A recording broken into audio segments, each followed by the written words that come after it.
दोस्तों आज हम बात करते हैं कुचिसाकी ओना की खौफनाक कहानी के बारे में जो जापान की है। सुनसान रास्तों पर कुचिसाकी ओना चेहरे पर सर्जिकल मास्क पहने ज्यादातर बच्चों को अपना शिकार बनाती थी। उसका चेहरा एक मास्क से ढका होता था और वह बच्चों के पास आकर उनसे पूछती है कि क्या मैं सुंदर दिखाई देती हूँ। सुनने में यह सवाल एक मामूली सा सवाल लगता है, लेकिन इस सवाल का जवाब शायद मुश्किल हो सकता है, क्योंकि इस सवाल का जवाब आपकी जान भी ले सकता है और बचा भी सकता है।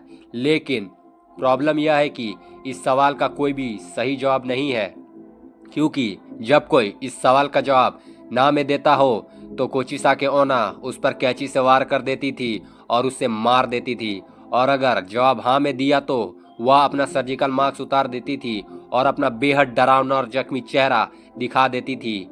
उसका चेहरा दो हिस्सों में बटा होता था, मानो उसके चेहरे को किसी ने पूरी तरह से चीर दिया हो। मास्क उतारने के बाद वह अपना सवाल दोहराती थी, क्या मैं अब भी सुंदर दिखाई देती हूँ। कोचिसाकी ओना का डरावना चेहरा देखने के बाद अगर कोई उसके सवाल का जवाब ना में देता तो फिर वह उसे मार देती, और अगर जवाब हाँ में होता तो कोचिसाकी ओना कैंची से जवाब देने वाले चेहरे पर भी अपने जैसे घाव बना देती थी, जिससे बच्चों की मौत हो जाती थी। जापान में 1917 के पूरे दशक में इस खौफनाक बला की दहशत थी। दहशत इतनी कि लोग अपने बच्चों को घर से बाहर जाने नहीं देते थे, और तो और लोगों ने अपने बच्चों को स्कूल जाना भेजना भी बंद कर दिया था। और कुचिसाके के शिकार बने बच्चों और कुछ अन्य लोगों की खबरों से वहां के अखबार भरे पड़े रहते थे।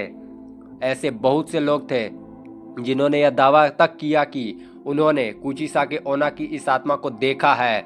उन दिनों इस खतरनाक चलती फिरती मौत की दहशत इतनी ज्यादा बढ़ चुकी थी कि जापान सरकार को स्कूल के छात्रों को पुलिस प्रोटेक्शन देनी पड़ी ताकि बच्चे बेखौफ स्कूल आ जा सके। लेकिन फिर भी कुचिसाके ओना ने बहुत से लोगों को अपना शिकार बनाया। पर वह ऐसा क्यों करती थी? यह कहानी शुरू हुई थी लगभग 1200 से 800 साल पहले। जापान के छोटे से गांव में एक बेहद खूबसूरत औरत रहती थी जिसे अपनी खूबसूरती पर बहुत नाज था। वह अपने पति के साथ रहा करती थी, जो कि एक समुराई था। युद्ध के दौरान उसके पति को युद्ध में भाग लेने के लिए जाना पड़ा, और जब वह युद्ध से अपने घर आया तो उसने अपनी खूबसूरत पत्नी को किसी गैर मर्द के साथ उसके घर पर देखा। यह देखकर वह समुराई बहुत क्रोधित हो गया और अपने तलवार के एक ही वार में अपनी बीवी को पूरी तरह घायल कर दिया। उस तलवार के वार से उस औरत का मुंह पूरी तरह से कट गया। अब कौन तुम्हें खूबसूरत कहेगा? इतना कहकर वह समुराई हमेशा हमेशा के लिए अपना घर छोड़कर चला गया।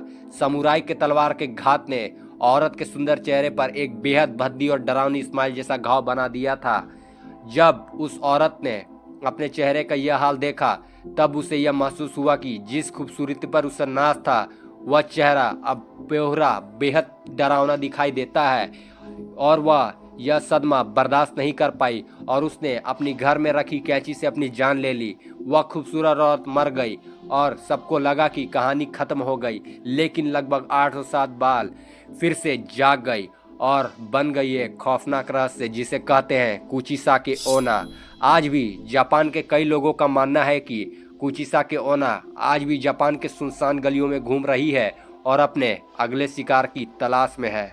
तो दोस्तों, अगर कुचिसाकी ओना इसकी स्टोरी आपको अच्छी लगी हो तो कृपया हमारी यूट्यूब चैनल को लाइक शेयर सब्सक्राइब जरूर करें, और ऐसी ही वीडियोस पाने के लिए हमारे यूट्यूब चैनल को देखते रहें। Thanks for watching.